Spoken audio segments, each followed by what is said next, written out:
Lady and gentlemen, Start your podcast. Everybody, it's Boy Party, and this week we're discussing a brand new release. It's Anya, Taylor-Joy and Hemsworth in Furiosa, a Mad Max Saga.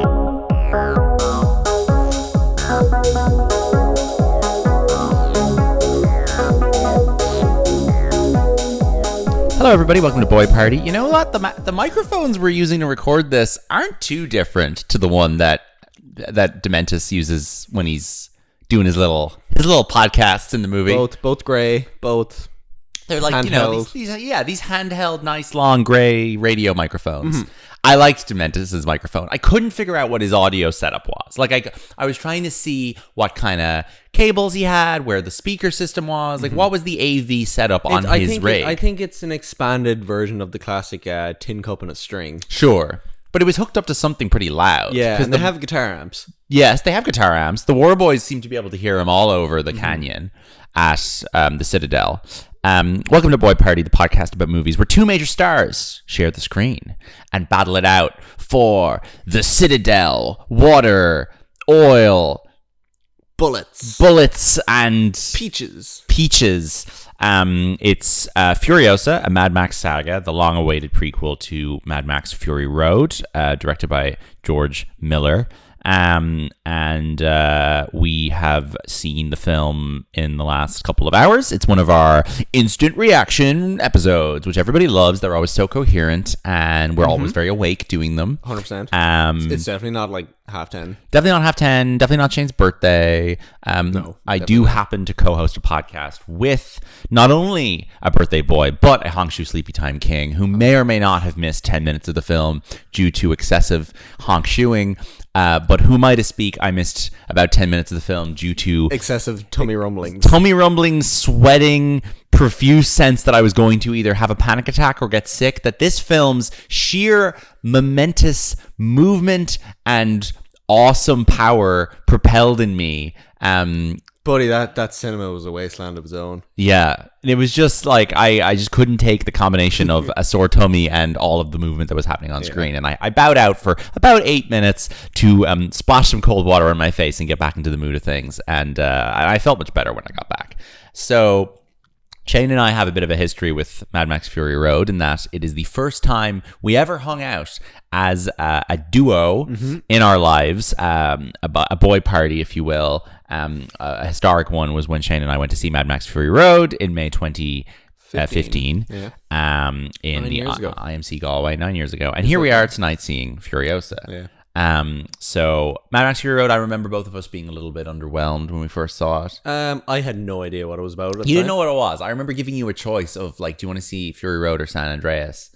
And I made the right choice. You made the right choice. I also probably gave you the context of one of these films has 100% on Rotten Tomatoes. The other one has 20%. Sure. I'd say that probably informed your decision. But I was a man who didn't like engage with film at the time. Sure. So when I saw something that was like not explicitly just explaining everything to me as it went along and didn't have traditional kind of... Yes, you resisted it. But I also had no sense of the Mad Max lore. Like I went into that film completely unaware of what happens in the original 3 movies and of the kind of the rules of the world of Mad Max. My main context for it was just that I had read a lot of stuff in Empire magazine. Grace Randolph had talked about it. My sources of film gossip in 2015 had told me it was an important work. Yeah. And I thought the trailer was pretty cool, and I liked all of the desert kind of steampunky crazy stuff. So but having in the past few years sort of embraced the work of George Miller head on, I've come to love other films of his like Babe, Pig in the City. I think he's a really important filmmaker, and I think that Fury Road and Mad Max 2, The Road Warrior, which I love as well, they both really stand out as very important pieces of action filmmaking. And to cut a long story short, I think Furiosa belongs in that conversation. I thought it was terrific, and did new things and repeated some of the cooler things he's done before and kept me very, very engaged and excited for a significantly longer running time than Fury Road. Like Fury Road is exactly 2 hours. This is closer to 2 hours and 30 minutes. And I was not bored. I thought there was things about it that maybe could have been stronger, but I overall had a great time. Sure. You. Pretty good. Kind of like, I was more excited about this than maybe you were. Maybe. I think so. I had my expectations set pretty low. Yeah, I had them set reasonably high because I was like, I actually haven't rewatched I haven't rewatched Fury Road, but again, I've only become more aware of the reaction and kind of the crazy general hype idea, the perception of it since yes seeing it, where I knew nothing about it before I saw it, then I saw the reaction. I was like, all right. I definitely did appreciate the kind of practicality of it and the staging and all the cool stunts, all that fun stuff. Liked the political world building and all that. Yeah. It's good stuff. But I ultimately fell asleep for 10 minutes. And you think that that's a flaw of the film? I don't think it's a flaw of the film. I think it's a flaw of me and my state when watching that film. Sure. Yeah, it does lack a little element of if you don't get fully locked into the action, it's not really going to be there for you. No. You do have to lock in completely. Yeah. And that's definitely something I struggled with when we saw Fury Road that first time, was I did not fully lock into the action. And then I just sat there kind of like, whoa, what's going on? Yeah. Whereas with this one, I was interested in where things were moving, what was going where, who was firing a weapon at who. And you need to be interested in that. But I think this film makes it very easy to get sucked into that. I don't know. Yeah, there was... I kind of just drifted in and out of it a little bit. Yeah. And again, I'm not going to put it on the film. I'm going to put it on the fact that I was drenched in sweat the entire time. Yeah. I felt like... was really parts of that, I felt like I'd woken up at 3 3 a.m. on a transatlantic flight where you're just kind of confused. It's a little bit of a fever dream, I think. A little bit. Which is a pity. But that's more the cinema's fault than the film. Also, it was not projected correctly. You don't think so? The film did not fill the IMAX screen, and that defeats the entire purpose of showing a film in IMAX. It needs to fill the screen, and it didn't fill the screen. And I wondered when it started, and it wasn't filling the screen.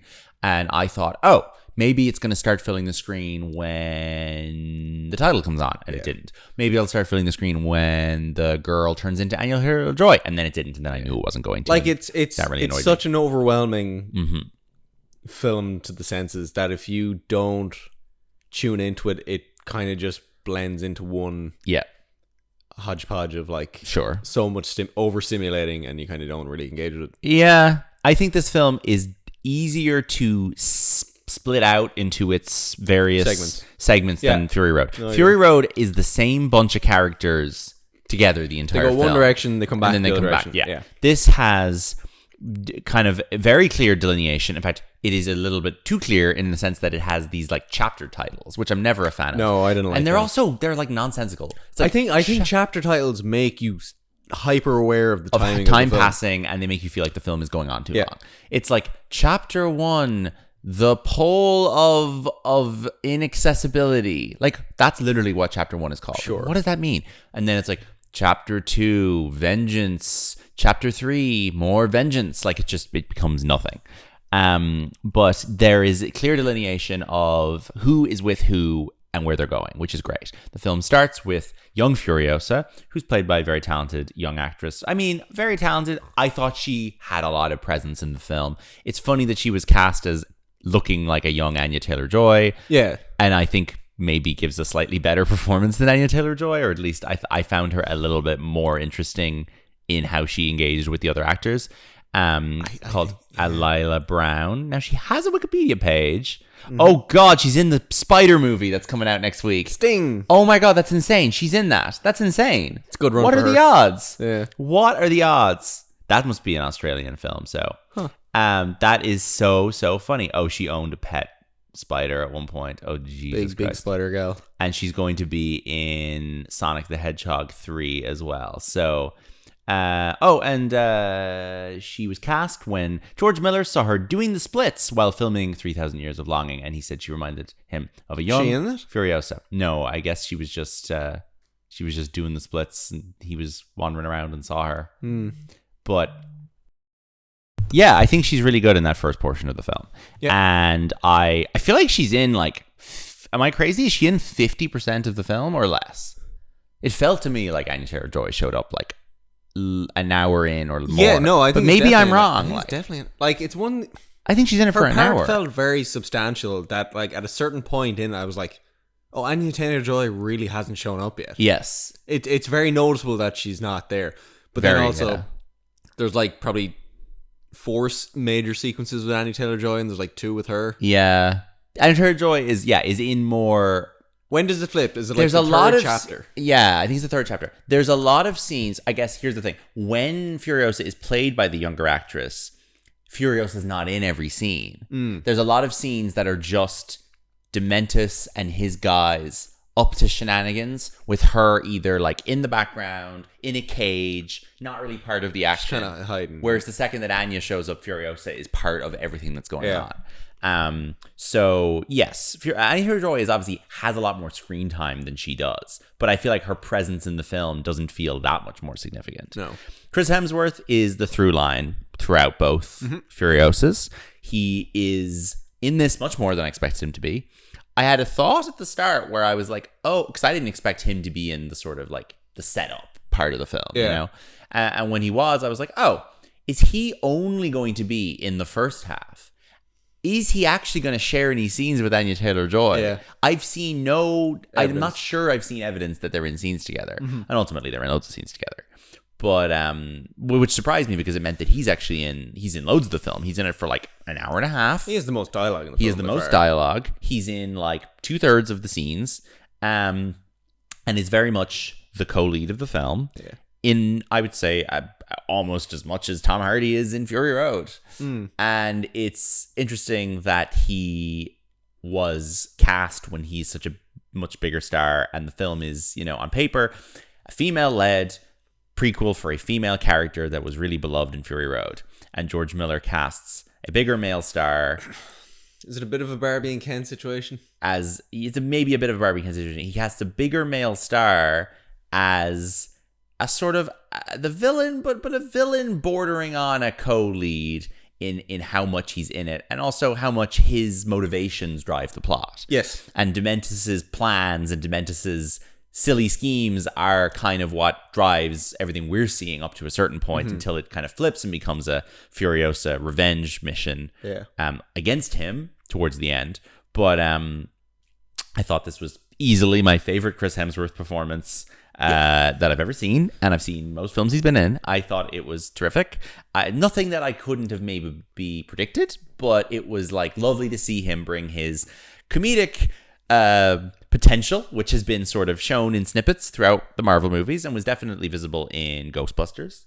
And it was good to not have all his comedy just be like a winky at the camera. Exactly. I'm a funny There's guy, no winky comedy in this. Like he's just a bit of a freak. A freak, big, colorful character. It's a very big, silly Australian performance.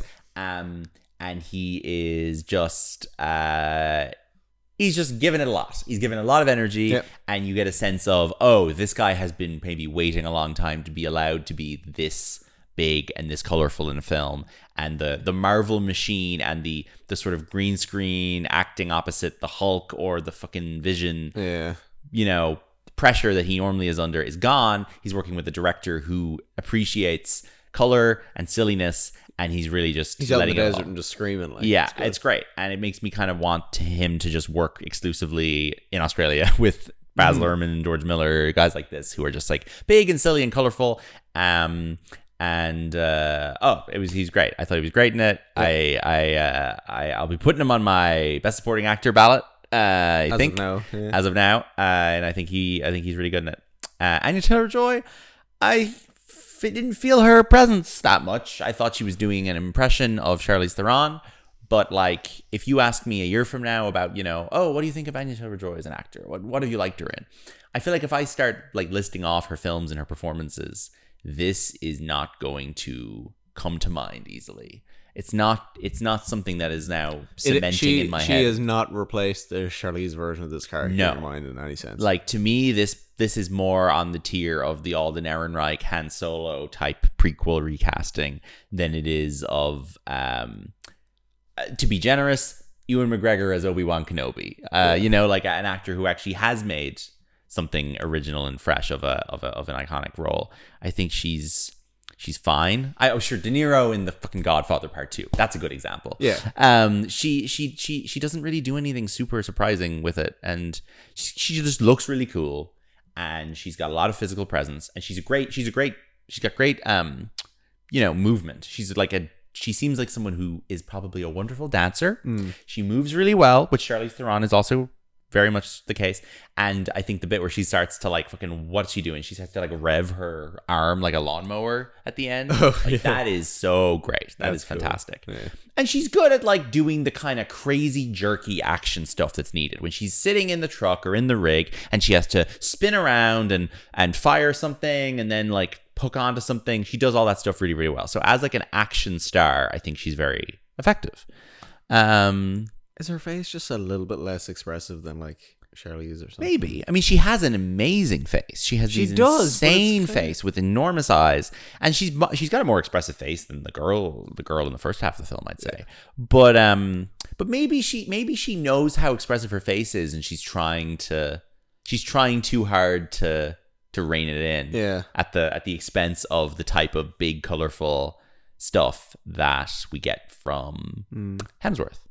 No, and it's right. Like I didn't want to see her go too hammy with it. Yeah. No, I think she was completely fine, and any issues with it is probably just inherent to the role. I'm kind of anti-prequel in general. I think I would rather this film have been made as a sequel with our new characters, or with Charlize, or with a totally different set of people in this world. It's a tough ask giving her that character and being like, do it again. Like Charlize is great in that film. It's weird and unnecessary and kind of frustrating to have a younger actor come in and try and do it again because there's just no need for it. It's tough for her. But it's you know, she I don't know who else I would have cast in the role, and that's she's kind of good news for her. Yeah. She's good. She's a good actress. So she is someone who has sort of gone from being a like a kind of a, let's just say in 2019 she's in Glass.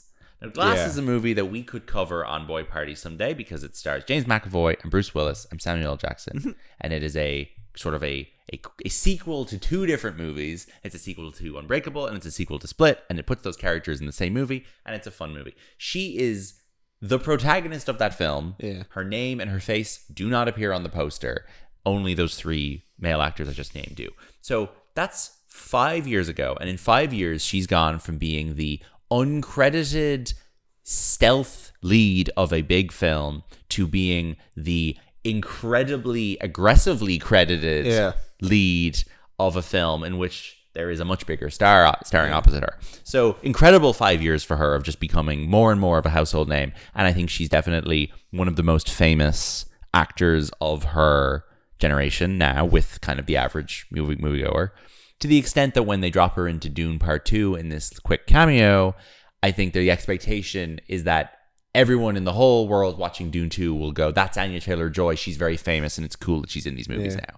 Like that whole cameo is based on her being incredibly well recognized. And there aren't many other 25 to 30-year-old actors that you could pull that with. No. Nobody's going to see, with the greatest of respect to some of my faves, no one's going to see Haley Lou Richardson. Also of Glass. Yes. Or Haley Steinfeld, who is very famous, or any of those people and go like, oh yes, like, or Kaylee Spaney, and go like, oh yeah, my fave. You could have put Haley Steinfeld in this. You could have put Haley Steinfeld in this?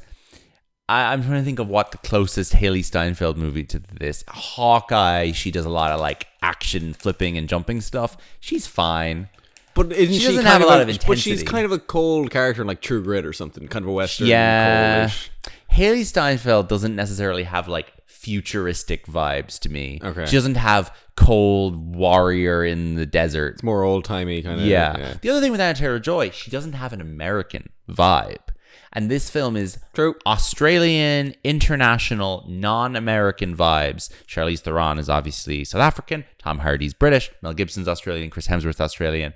Anya Taylor-Joy is kind of a hodgepodge of things. Yeah. And I think it's important that you don't have someone with a real American face dropped into a Mad Max movie. Sure. And Haley Steinfeld does. So Anya Taylor-Joy is her films have grossed $2.2 billion at the box office. Her biggest film, the Super Mario Brothers movie, responsible for more than half of that. Yeah. Followed by Split and Glass, in which she kind of Well, sorry. So she's in this movie called The Witch, which is a Robert Eggers movie that I haven't seen because I'm scaredy cat. And it is very much like a Star is Born performance of this is a new horror heroine. She's got a real spooky vibe, a spooky face. She's perfect to be a traumatized young woman. So that was the kind of launching spot of her current status. Exactly. She's got the perfect face to be a haunted young woman who's being chased by a scary thing, right? I've not seen any of the Robert Eggers stuff, so I think she's in that, and she's then in... I haven't tracked her rise at all. Yes. Northman, yeah. She then is in... she's in like Emma? Thoroughbreds, which I love, which is her and Olivia Cooke. And they play two spoilt rich girls in mansions with horses who do a devious thing and commit a murder. And she's great in that. Yeah. It's a great use of her real just kind of striking beauty and incredible glamorous vibe and just a twist on that. It's kind of the way that Hollywood used kind of Winona Ryder in the 90s. Yeah. You know, it's kind of like, what if there was a dark side to... So, you know, some of these films are using her as spooky horror girl. Some of them are using her as like, she looks like a supermodel. What if there was an interesting twist on that? Then she is in the Playmobil movie in a small role, which we won't dwell on. And then she's in Emma, which I haven't seen, but that is, I guess, using her as an interesting kind of like old-timey face. Yeah. Then she is in The New Mutants, which is an X-Men spinoff that I have not seen. That was delayed by 2 to 4 years. She is big X-Men vibes. And got dumped in the middle of COVID. Hilarious that her Marvel role was, completely wasted on that. Then she is one of the two leads of Edgar Wright's. There's a surprising number of kind of boy party movies on here where she's a co-lead with somebody else of her generation. She's in Last Night in Soho, the Edgar Wright film with Thomasin McKenzie, which I've never seen, where she plays like a 60s... Is there a Hemsworth in that? No, this is Matt Smith. Is there a Hemsworth in Nightmare Alley? No. What am I thinking of that there's a Hemsworth in? That there's a Hemsworth in. There's only 2 of the Hemsworths. Like, maybe I'm thinking of someone else. I'm not sure what you're thinking of. That's her as like a 60s London singer girl. Then she's in Eggers' The Northman. She's a small role in Amsterdam. And then she plays the lead in The Menu. Amsterdam. Yeah. Let's not dwell on that. She's in The Menu. And The Menu is like the Mark Mylod who directs a bunch of Succession. It's him, and it's this kind of Adam McKay produced class fucking rich people are all evil comedy that I found very frustrating. Now, this is something I am slightly overexposed to, and where a lot of my Anya Taylor-Joy comes from that film. Because I just see clips of it on TikTok. That movie repeatedly. was a huge hit. That was an absolutely massive hit on streaming. It was like watched by basically everybody our age. A very easy film to watch. Is very short and fast moving. It's her, Nicholas Hoult, and Ray Fiennes, very well liked people. And she's good in it, but she literally just plays like a fucking very recognizable type of person that we would know dropped into a movie. Like, she's just a girl in her 20s who dresses cool, who's going out with a slightly older man who has lots of money. Not that that's something that lots of people we know do, but just that she's like a very normal modern Gen Z girl. And she is really keeps that film afloat, and I think there's probably a lot of work for her out there as modern Gen Z girl if she stops making these period pieces and futuristic films and just does some stuff set in the modern world. And that is Anya Taylor-Joy's career. Chris Hemsworth, meanwhile, is the 7th highest grossing actor of all time in the history of cinema. And can you name number 1 to 6 ahead of him on that list? Avengers Endgame. No. What? I'm asking you to name the actors ahead of him on the list. Oh, I thought you were saying name his top 6 films. No, that would be boring. No, he is the 7th highest grossing actor of all time. His films as a leading man were, kind of. Robert Downey Jr. Robert Downey Jr. is number 1, 16 million. Chris Evans is not above him. Chris Evans is number 9 on the list. Mark Ruffalo? Mark Ruffalo, no. Are there any other Marvel guys ahead of him? Yeah, there are. Samuel L. Jackson. Everyone above him is in Marvel. Samuel L. Jackson is number 3, 14 million. Robert Downey's 16.3, by the way. Who are... So you've got 4 left to guess. Is there a Spider-Man? No.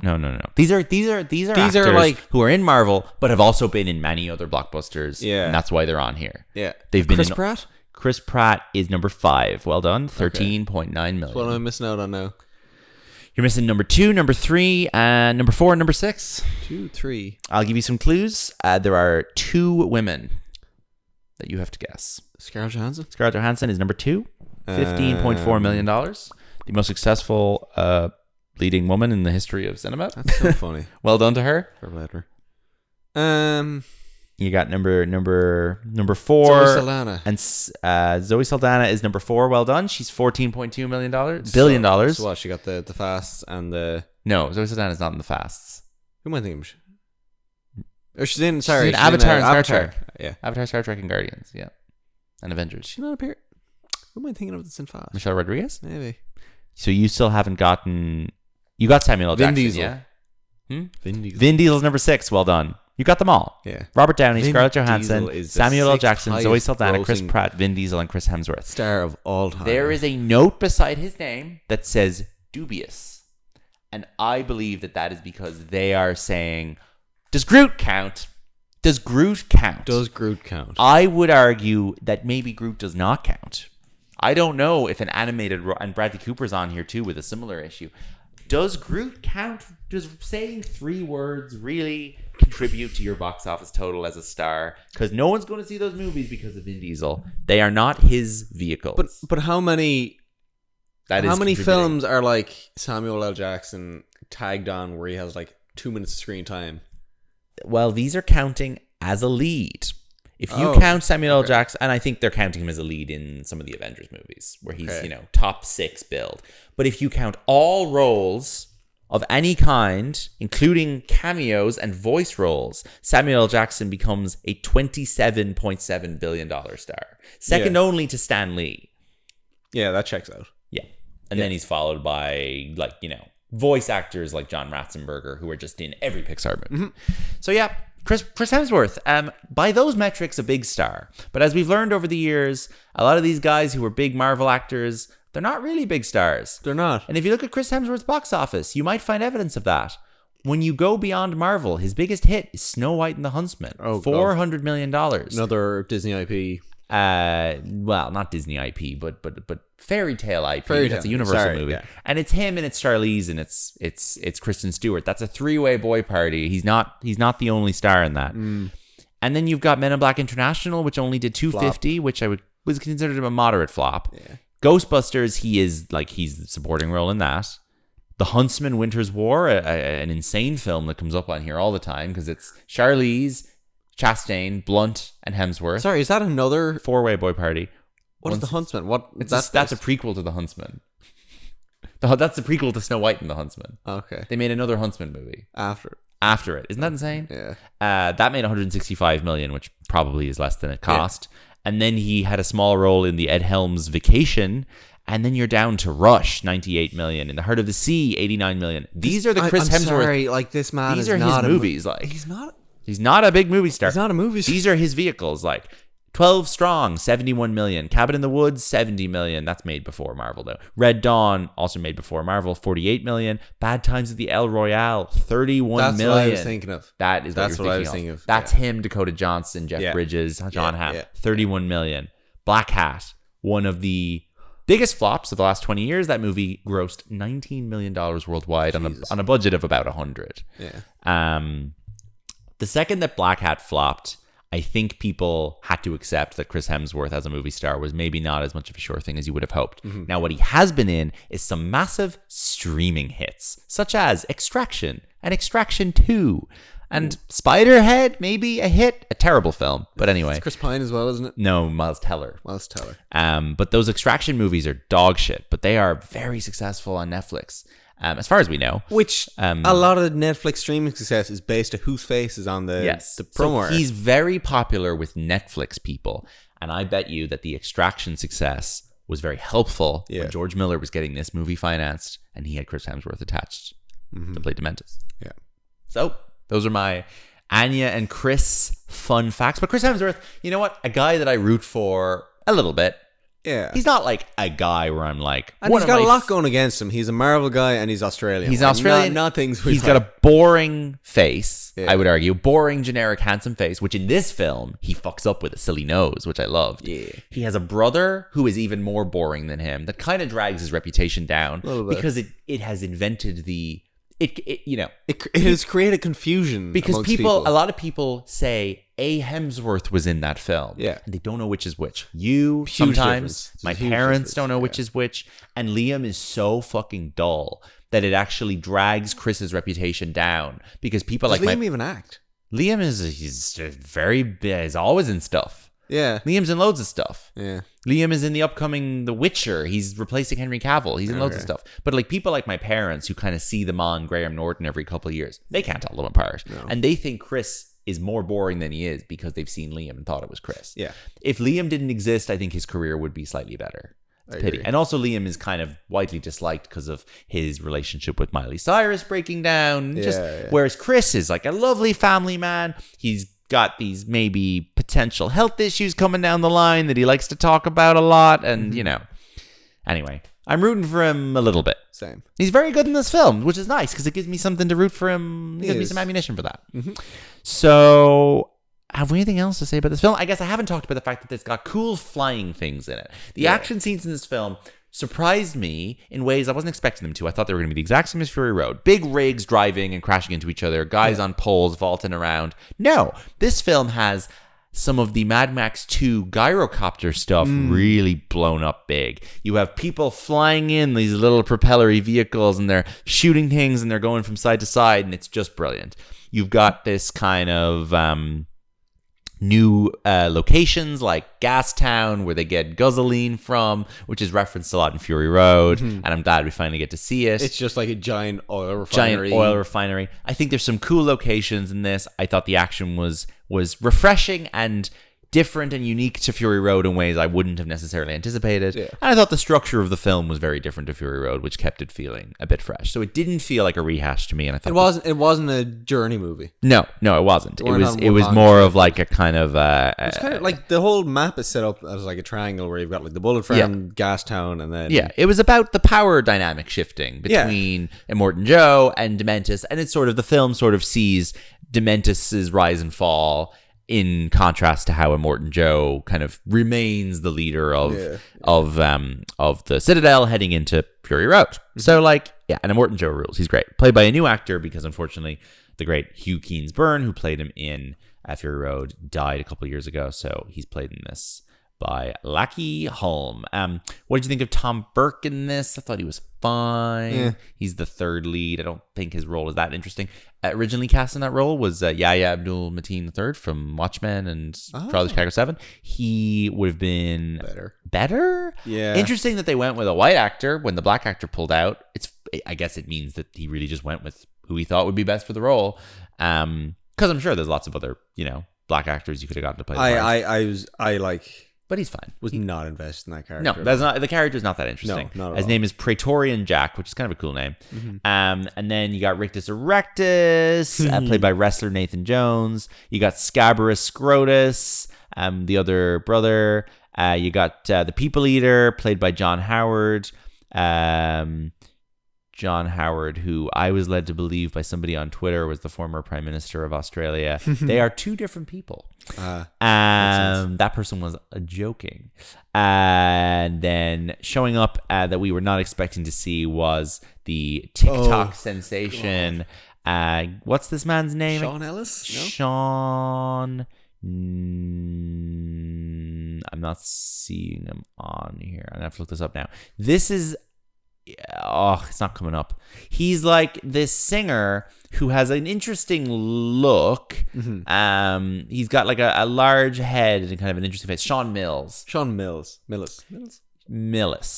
comes up on my TikTok all the time. He's got an interesting look and he shows up in things singing very sincere love songs. I think he was on The Voice of Australia. He falls into the Lewis Capaldi, James Arthur, kind of. But he's got like a large head and big features and, maybe distinct teeth. Some sort of maybe birth defect going on. I'm not sure. I won't assume that, but I think it might be the case. He shows up with his face painted white and like a nail sticking out of his head as a war boy. And I was like, holy shit, is that guy from TikTok? I immediately spotted and I was going to look over at you and be like, that TikTok guy. But I didn't because I didn't want to sound like an idiot. I also didn't know you knew that TikTok. But I was, I know him well. I've sent you his stuff before being like, what's this guy's deal? What are his songs? They're weird songs. But his music's not good at all. But like, and his videos are already badly dubbed as well. Like he always has a... It's always him walking down a busy street. With the studio recording playing over it dubbed very badly. But anyway... What he's doing in this, I don't know. I guess he has an agent and they got him a role in it because it was shot in Australia. Fair fucks to him. Like he got a good speaking part. He had a good speaking part. Like he's probably like the 9th or 10th biggest speaking part in the film. Like, yeah. But anyway, nice to see him.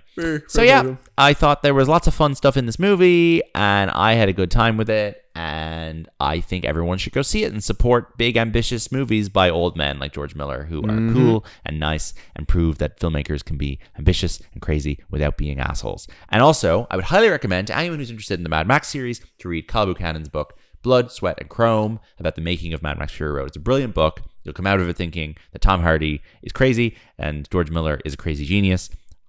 Kyle did not pay for the ad, but we'll shout it out nonetheless. Now, the credits game, I'm going to quiz Shane on guessing a movie starring one of the two actors in this movie. I'm going to read the credits from bottom to top, and I would like Shane to figure out what the movie is as fast as possible. This is based on the credits as they're listed on Letterboxd. We're not doing the box office game because the movie hasn't come out yet. So, Shane, would you like a year? Go on. 2019. All right. What a surprise. David Hartley, Andrew Greenock, Jeff Kim, Stephen Wright, Matthew Bates, Drew Massey, Thom Fountain, Innie Clemens, Tim Blaney, Annie Birkin, Karya Novak, Medea Flory, Liam Neeson. All right, let's call it there. Yeah. Right. So 2019. Yep. Is probably pre-Glass. Or in Glass territory. Glass came out in 2019. 2019. But Liam Neeson's not in Glass. That's the thing. I'm just trying to figure out where on the Anya Taylor-Joy career arc this could have been. Yeah. And I'm leaning towards Mr. Hemsworth. Okay. As being a Hemsworth film. Interesting. Liam Neeson 2019. Is this... I can keep going with the names. Is this like Ted 2? No, it's not Ted 2. Okay. Keep going. Emma Thompson, Larry Bourgeois, Laurent Bourgeois, Rafe Spall. Okay, we're gonna... Nothing I said there is going to help you. No, but is it French of sorts? No. Or... No idea who those guys are. Nothing French about it. Kumail Nanjiani. Okay. Will I keep going? Is this a Marvel thing? Nope. No. Will I keep going? Is this like Stuber? Nope. The next one's going to be interesting now. What? Rebecca Ferguson. Oh. Rebecca Ferguson 2019. Yep. Rebecca Ferguson, third build. 2019. Yeah. Have I seen this? No, not a chance. Okay. No way have you seen it. I hadn't seen it until like last year. This is Dune 2. It's nothing to do with Dune. Go on. Next two. Tessa Thompson. And ATJ. Chris Hemsworth. CH. Yeah. The poster has Chris Hemsworth, Tessa Thompson, Liam Neeson, and some creatures. Is this an action? Sure. Creatures. There's action in it. Emma Thompson's on one of the posters. There's the Arc de Triomphe and the Eiffel Tower. Yeah, okay. This is Extraction. Nope. No. Extraction 2. Liam Neeson is not in those movies. No. Kumail Nanjiani is not in Extraction. Those films are like hard-boiled military action. Chris Hemsworth is holding a large... Nanjiani would love to be in a hard-boiled. He would, I know. Chris Hemsworth is holding a large gun on the poster, and he's wearing sunglasses and a suit and tie. That is a clue. Men in Black. Men in Black International. Men in Black International. Sorry, directed by F. Gary Gray. Liam Neeson should have given that Not away. a good film. I deliberately didn't mention it during my little Hemsworth spiel, so you'd forget it existed. Even though we talked about it. We talked about it. Yesterday, I think. We talked about it today. Men in Black International. Yeah, you mentioned it made like 200 million. Oh, I did. Sorry. I feel like you deliberately used to not do credits game where you talked about the film. I forgot that I mentioned it to you. Fair enough. I was like not thinking about it. Thanks for tuning in. To our, I think, as our immediate reaction episodes go, this was okay. We probably didn't talk about, the quality of the film, but to be honest, this podcast is boy party. It's more about the stars than the movie, ultimately. We're also a little tired. We're a bit hung-shoe sleep. We're a little hung-shoe sleepy time. It is Shane's birthday. Happy birthday to you. I hope you enjoyed Furiosa. You got a free combo meal with thanks to Warner Brothers Ireland. Hey, Warner Brothers Ireland for the thanks to birthday Warner wishes. Brothers Ireland. When we get the free tickies, we always say nice things. This is a trend you'll see on the show. Please send us free things. Send us free things. Thank you, Kyle Buchanan, for the free book. You can, you can follow Boy. He does follow me on Instagram. You can follow Boy Party Pod on Instagram and Twitter. You can visit boypartypod.com. We'll be back next week where we'll be discussing. I'm going to just say it right now. What's coming up next week? We're discussing the 1988 comedy Twins. Very good. Starring Arnold Schwarzenegger and Danny DeVito. Mm-hmm. Our first 80s movie in almost 20 episodes. Yeah. You will know by the box office game that there's a reason why we don't do many 80s because movies. The 80s were not interesting. No. Thank you for tuning in. Get home safe. Go see Furiosa if you like the sound of it. Happy birthday, Shane. Bye.